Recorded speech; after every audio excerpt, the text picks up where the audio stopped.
The equations of hyperbolas centered at the origin take two forms. One is for a horizontal hyperbola and one is for a vertical hyperbola. And we can tell the difference between the two because if the x squared term is positive, then the hyperbola is horizontal. And if the x squared term is negative, then the hyperbola is vertical. And it's important to know whether it's horizontal or vertical because the coordinates of key terms like the foci will be affected by this. Now, looking at the diagram of a hyperbola, we want to highlight some key terms. So firstly, we should notice that it has two branches, one over here and one over here.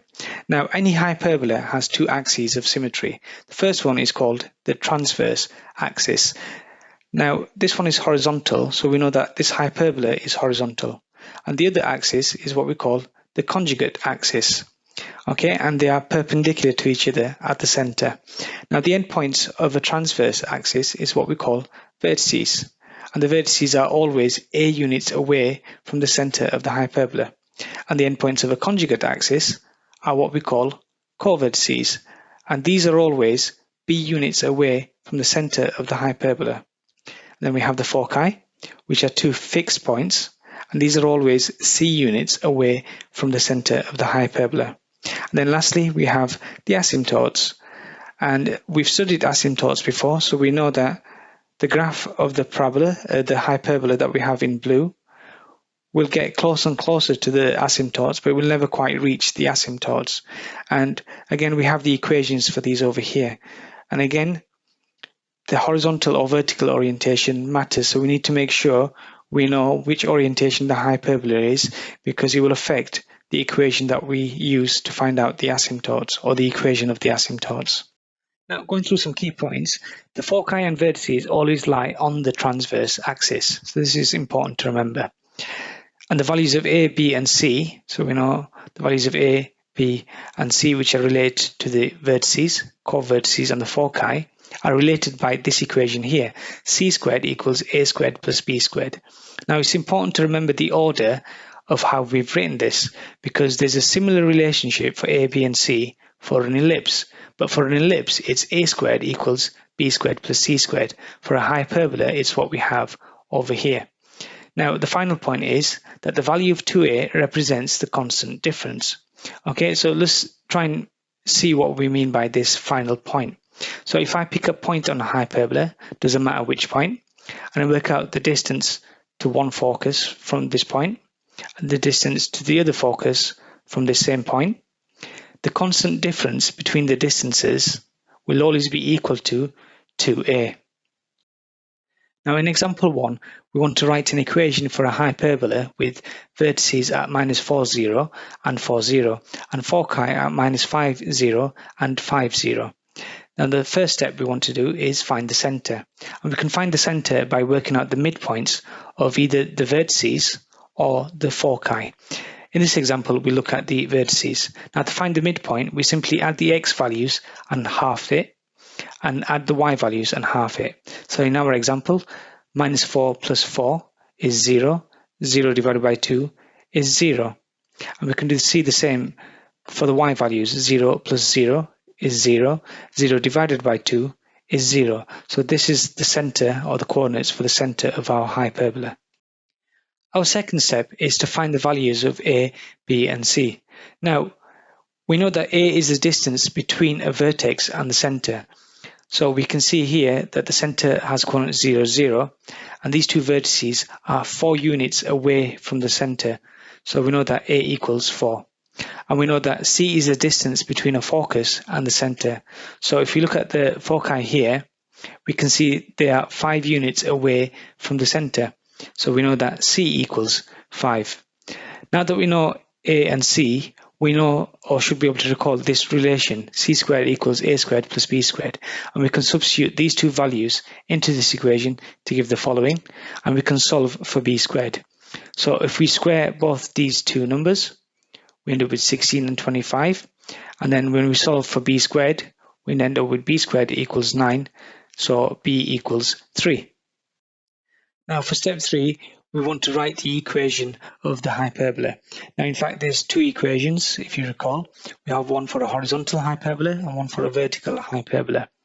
So if we look at the vertices here, we can see that the y coordinates are the same. So we're dealing with a horizontal hyperbola. However, it's probably easier if you plot these two, the vertices, onto a coordinate axis, and you can see quite quickly visually that we are dealing with a horizontal hyperbola. So now that we know that it's a horizontal hyperbola that we want, we simply substitute the values of a and b into this equation over here to give us the following. And then when we work out 4 squared and 3 squared, we end up with the final equation that we're looking for. Now it's your turn to have a go at answering these questions. So pause the video before I reveal the answers. And the answers are the following. Now before we continue, please don't forget to like the video and subscribe to our channel. As a reminder, we offer private and group online math lessons on Zoom. The first session is always free. We cover all UAE National Curricula, American and British curriculums. We also have the best MSAT math test preparation course with a 50% discount for groups. So if you are interested in a free lesson, click the link in the description below and send us a message now. Okay, with that said, let's get back to our lesson. So in example 2, we're given the information that the asymptotes for a hyperbola are y equals 5 over 3x and y equals minus 5 over 3x. And the vertices are 0, 5 and 0, minus 5. And we want to write an equation for this hyperbola. Now the first step is to find the center. And we can find the center by working out the midpoint of the two vertices. So if you recall, we add the x values together and half this, and we add the y values together and half this. So if you did 0 plus 0, that's 0, divided by 2 gives me 0, and then 5 plus minus 5 will give me 0, and half of that will give me another 0. So the center has coordinates 0, 0. Now for step 2, we want to find the values of a and b. Now for the value of a, we know that the vertices are 5 units away from the center of the hyperbola. So we know that a equals 5. Now to find the value of b, we look at these asymptotes, or the equations of these two asymptotes. We also know that the equation of the asymptotes takes either this form if it's horizontal, or this form if it's vertical. So we either have b over a or a over b. So to decide if it's horizontal or vertical, if we look at the vertices, we can see that the x coordinates are the same. So we're dealing with a vertical hyperbola. So we know that the form of the equation will be a over b. And you can see over here we have 5 over 3. So b is in the denominator over here, and if you look at the denominators for these two, we can see b is equal to 3. And for step 3, we simply write the equation. So we know the values of a and b, and we know this is the form of the equation we're looking for. So we simply substitute a and b into this equation over here to give us the following, and then calculate and simplify 5 squared and 3 squared to give us the final equation of the hyperbola we're looking for. Now it's your turn to have a go at answering these questions. So pause the video before I reveal the answers. And the answers are the following. Now, we've looked at equations of hyperbolas centered at the origin. Okay, we want to look at hyperbolas which are not centered at the origin. So they are centered at coordinates h, k. So if we compare the two equations, they're quite similar.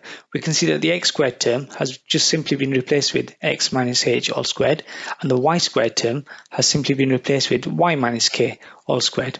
And in fact, the above equations here have simply been translated h units right or left, and k units up or down.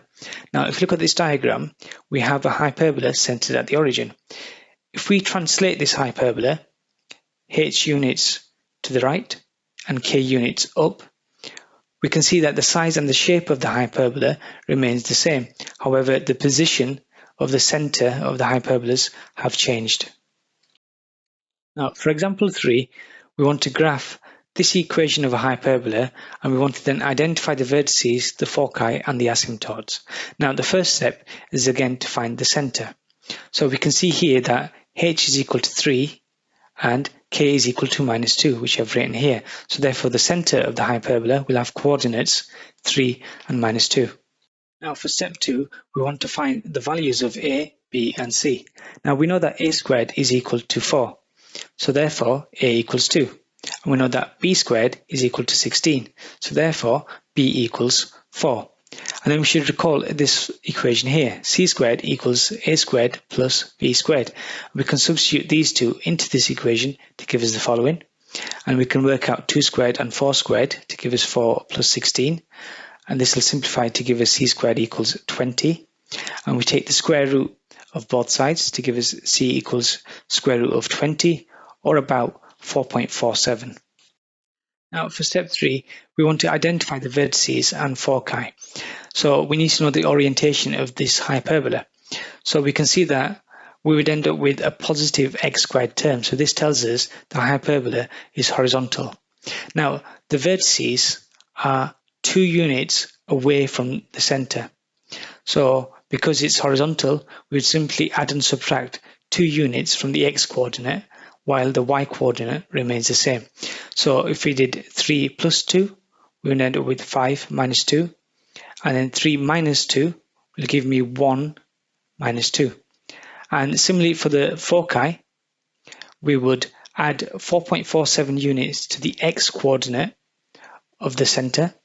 Okay, so 3 plus 4.47 would give me 7.47 and minus 2.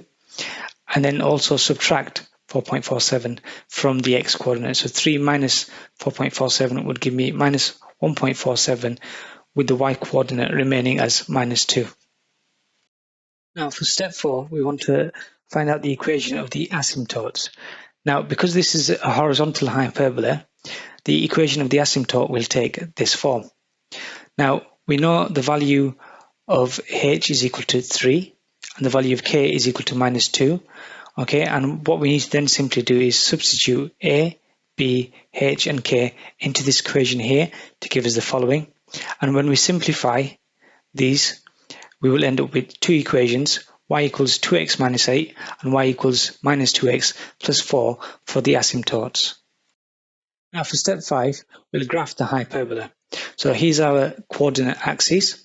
We know that the center point is 3 minus 2, so we'll plot that in here. We have the coordinates for the vertices, so we'll plot them in. And we have the coordinates for the foci, and we'll plot them in. Okay, and now we have the equations of the asymptotes as well. So over here, we know that the equation is y equals 2x minus 8. So we know that the y-intercept is minus 8, and it must go through the center of the hyperbola. So we have these 2 points as reference to draw in our asymptote there. And we have the second asymptote where you can see the y-intercept is 4. So we know that it will intercept over here and it must go through the center of the hyperbola. So again, we have 2 points of reference to draw in our asymptote.